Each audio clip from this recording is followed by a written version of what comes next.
पहले से आए हुए लोगों पर इमिग्रेशन पॉलिसी का इतलाक गलत फैसला होगा। ये बरतानवी रवायात के खिलाफ और उन लोगों के साथ नाइंसाफी होगी जो यहाँ टैक्स देते रहे और हमारी खिदमत की। लेबर पार्टी की सीनियर रहनुमा एंजेला रेनर की तकरीर। अस्सलाम वालेकुम दोस्तों, बड़े दिनों के बाद ILR की आई है खबर। बड़े दिनों के बाद हम बेवतनों को याद चिट्ठी आई है। ये बड़ा मशहूर गाना है पंकज उदास का, और हम आजकल वैसे ही उदास हैं। कभी कोई खबर मिलती है हमें भैड़ी खबर मिलती है, कभी इधर से मिलती है, कभी लेफ़्ट से, कभी नॉर्दर्न आयरलैंड से, कभी साउथहैम्पटन से। चंगी खबर साढ़े नसीबा च पता नहीं है ही नहीं। और लोग मुझसे लड़ते रहते हैं, गिला करते रहते हैं, जी आप अच्छी खबर नहीं देते। भाई दसो मैं घर बह के खबर बना लवां, मैं की खबर दे दें अच्छी जी तुहानू अच्छी लगे? अच्छी है ही नहीं। दुनिया पूरी में यही खबरें चल रही। खलीज में एमिरेट्स में चले जाएं, अमेरिका में चले जाएं, पाकिस्तान चले जाएं, कश्मीर चले जाएं, इधर UK आ जाए, किधर अच्छी खबरें मैं कहाँ से इकट्ठी करूं? लेकिन आज बड़े दिनों के बाद एक अच्छी खबर क्या है, चले इस तरह डिवाइड कर लेते हैं कि एक अच्छी खबर है और एक साथ उसके थोड़ी सी उदास खबर है। लेकिन इतनी भी उदास नहीं है, घबराना नहीं, मतलब घबराने वाली कोई बात नहीं है। उदास इसलिए कह रहा हूँ कि फौरी तौर पर कोई रिएक्शन या एक्शन आपको नज़र नहीं आएगा। लेकिन बहरहाल काफ़ी अरसे से खामोशी थी ILR के ऊपर। मुझसे सवालात भी होते थे मुख्तलिफ, आप लोग पूछते रहते हैं वीडियोस पर कि जी ILR की कोई ख़बर। मुख्तलिफ वीडियोस चल रही होती हैं लोगों की, मैं कमेंट नहीं करता उस पर। अपना अपना कंटेंट है, कोई कुछ भी बना रहा है, मुझे उससे कोई लेना देना नहीं। मैं अपनी खबर पे स्टैंड करूंगा और करता रहूंगा और वही दूंगा जो मैं समझता हूं कि बेहतर खबर है। एंजेला रेनर को आप लोग जानते हैं, ये साबिक डिप्टी प्राइम मिनिस्टर थी हमारी UK की, और इनके ऊपर एक टैक्स का कोई केस बना नहीं था, मतलब एक तहकीकात शुरू हुई कि इन्होंने कोई फ्लैट ख़रीदा था, उसमें टैक्स कम दिया हुआ था मुबैना तौर पर। इन पर यह इल्ज़ाम आया कि जी आपने टैक्स कम दिया है घर ख़रीदते हुए, या उसमें कोई छूट ली है। तो उस पर इन्होंने उस वक्त अपने उस डिप्टी प्राइम मिनिस्टरशिप की उससे दौड़ से इस्तीफ़ा दे दिया था। ये साथ मिनिस्टर भी थी, सेक्रेटरी भी थी किसी एक वजारत की। लेकिन उससे इन्होंने कहा जी कि जब तक मेरे ऊपर ये तहकीकात मुकम्मल नहीं हो जाती मैं अलहदा हो जाऊंगी, मतलब कोई वजारत नहीं रखूंगी। Deputy prime minister second to prime minister होता है, तो उन्होंने वो भी छोड़ दिया था।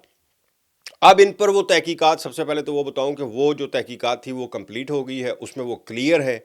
अब ये दोबारा डिप्टी प्राइम मिनिस्टर भी बन सकती हैं और अब प्राइम मिनिस्टर भी बन सकती है, क्योंकि आपको पता है ना पिछले दिनों पे कैंपेन चल रही थी लोकल इलेक्शन हारने के बाद जी कीयर स्टार्मर को चेंज होना चाहिए, ये लीडर ठीक नहीं है, लेबर पार्टी को ठीक नहीं चला रहा, हम इलेक्शन हार गए हैं।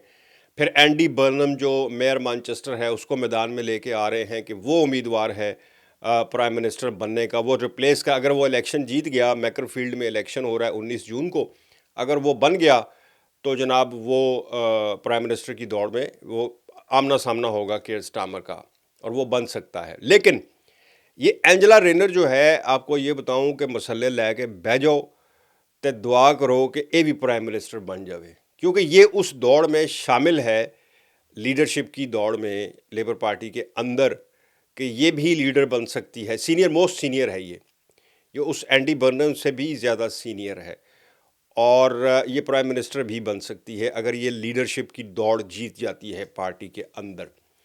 मैं क्यों कह रहा हूँ कि दुआ करो कि ये बन जाए, सारे जितने भी इमिग्रेंट्स हैं वो दुआ करें कि ये बन जाए, और मैं क्यों कह रहा हूँ वो आपको बताता हूँ। इन्होंने आज एक रैली थी, पहले तो आपको ये बताऊं कि इन्होंने मार्च में भी एक ऐसा बयान दिया था सेम, लेकिन आज फिर दोबारा दिया है। आज एक रैली थी यूनिसन की, एक यूनियन है, बहुत बड़ी यूनियन है वो, उसकी एक रैली थी जिससे इन्होंने खिताब किया। ये वहाँ गई हुई थी उस रैली में शिरकत के लिए, फिर वहाँ इन्होंने खिताब किया, और जब इन्होंने खिताब किया तो फिर इन्होंने जो ये ILR और सेटलमेंट की इमिग्रेशन पॉलिसी है इस पर शदीद तनकीद की। बल्कि इनके अल्फाज थे वहाँ पर कि जो लोग पहले से यहाँ आए हुए हैं उनके ऊपर ये नए कानून लागू करना नाइंसाफ़ी बरतानवी रवायात के ख़िलाफ़ है। इन लोगों ने कानूनी तौर पर इस मुल्क में रहे, टैक्स दिया और हमारे ونریبل لوگوں کی خدمت کی، یعنی کیئر سیکٹر کے لوگوں کی بات کر رہی ہے وہ، کہ کیئر میں انہوں نے ہمارے بزرگوں کی خدمت کی، اور آج کھیل کے میدان میں جب اترے ہیں تو ہم آدھے کھیل میں کھیل کے رول بدل کر ان کو بھی بیچ میں لپیٹ لیں۔ میں اس کے بالکل اس کے خلاف ہوں۔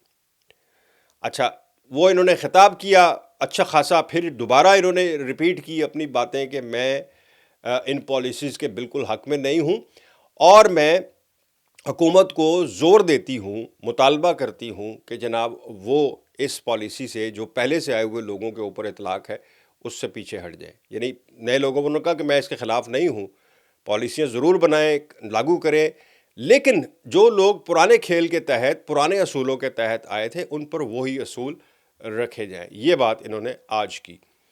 یہ تو ہو گئی ایک پازیٹیو سائن۔ دوسرا پازیٹیو سائن اس میں یہ تھا کہ چونکہ یہ اس پرائم منسٹر کی دوڑ میں دعا کریں کہ شامل ہو جائے، یہ شامل ہو گئی تو پھر سمجھ لیں کہ کھیل بالکل بدل جائے گا، یہ پھر اپنی کابینہ لے کے آئے گی۔ اب آج جو پرائم منسٹر کی دوڑ میں اس وقت شامل ہے وہ ہے اینڈی برنم، جو ابھی الیکشن جیتے گا تو وہ شامل ہو جائے گا۔ لیڈرشپ کی بہت سارے لوگوں کی، لیبر پارٹی کے ایم پیز کی خواہش ہے کہ جی وہ پرائم منسٹر بنے۔ اب اس کا بیان سن لیں کہ انہوں نے کچھ عرصہ پہلے، یہ الیکشن جب ان کا نہیں اناؤنس ہوا تھا، بائی الیکشن، اس سے پہلے وہ کہتے تھے جی کہ میں اینجلا رینر کے بیان سے اتفاق کرتا ہوں امیگریشن پالیسیز پر۔ یعنی اس وقت بھی جو مارچ میں اینجلا نے بیان دیا تھا نا کہ پرانے لوگوں پر یہ نہیں لگنا چاہیے، اینڈی برنم اس سے اتفاق کرتے تھے اور چاہتے تھے کہ وہی جو اینجلا کہہ رہی ہے اس کو فالو کیا جائے، پارٹی اس کو سنے، انہوں نے یہ کہا تھا۔ اب چونکہ یہ بائی الیکشنز آ گئے ہیں اور بائی الیکشن میں بھائی صاحب کھڑے ہیں، اوپر سے مقابلہ جو ہے وہ ہے ریفارم کے ساتھ بڑا ٹائٹ، نائجل فراج روز وہاں پہنچا ہوتا ہے ان کے حلقے میں۔ اب یہ کہتے ہیں کہ میں شبانہ محمود کی جو پالیسی ہے اس سے اتفاق کرتا ہوں۔ اب آپ اندازہ لگائیے کہ بیانات کیسے چینج ہوتے ہیں، کہ انہوں نے پہلے کہا تھا جی میں اتفاق کرتا ہوں اینجلا رینر سے، اب یہ چونکہ الیکشن لڑ رہے ہیں اور وہ بھی ریفارم کی تگڑا امیدوار ہے، تو ان کو لگتا ہے کہ میں ذرا امیگریشن پالیسی کو تھوڑی تنقید کروں تو شاید ووٹ لے لوں۔ سو یہ تو اپنے بیان سے بھائی صاحب پھر گئے ہیں، لیکن اینجلا جو ہے اب پتہ نہیں وہ پرائم منسٹر کی دوڑ میں شامل ہو گئی۔ وہ تو ویسے پہلے ہی ایم پی ہے، اس نے تو خالی لیڈرشپ کے لیے کھڑے ہی ہونا ہے، بٹ اس نے بڑا سالڈ پہلے بھی مارچ میں سیم اسی ورڈنگ کے ساتھ یہی لفظ استعمال کیے تھے، آج پھر اس نے یہی کیا ہے۔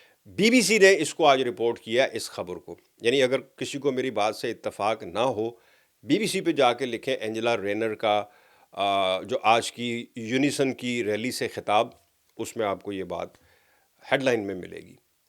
سو یہ ایک اچھی خبر ہے، پازیٹیو سائن ہے، میں اس کو پازیٹیو سائن سمجھتا ہوں آپ لوگوں کے لیے، مطلب ان لوگوں کے لیے جن کو اس دوڑ میں شامل ہیں، بیچارے پریشان ہیں، کوئی اسٹیبلٹی نہیں ہے کہ پتہ نہیں کل کیا ہونا ہے نہیں ہونا۔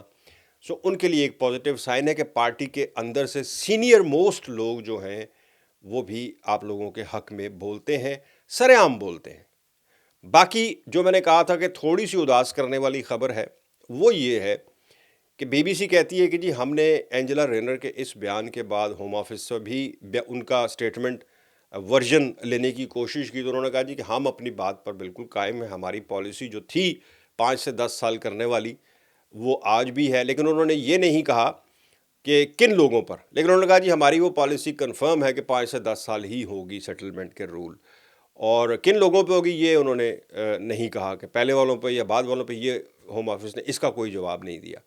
باقی انہوں نے کہا جی کہ جو کنسلٹیشن کا عمل تھا وہ کمپلیٹ ہو چکا ہوا ہے، ابھی پالیسیز اناؤنس نہیں ہوئی ہیں، نئی پالیسیز یعنی لاگو نہیں ہوئی ہیں یا ڈیٹ نہیں دی کہ کب سے ہوں گی، اس پر ابھی کام جاری ہے۔ یہ آئی ایل آر کے حوالے سے لیٹسٹ تھی۔ تھوڑا سا آپ کے چہروں پہ شاید کوئی تھوڑی سی نا ایسے مسی سی مسکراہٹ آ جائے، تو بھائی مجھے دیں اجازت، اللہ حافظ۔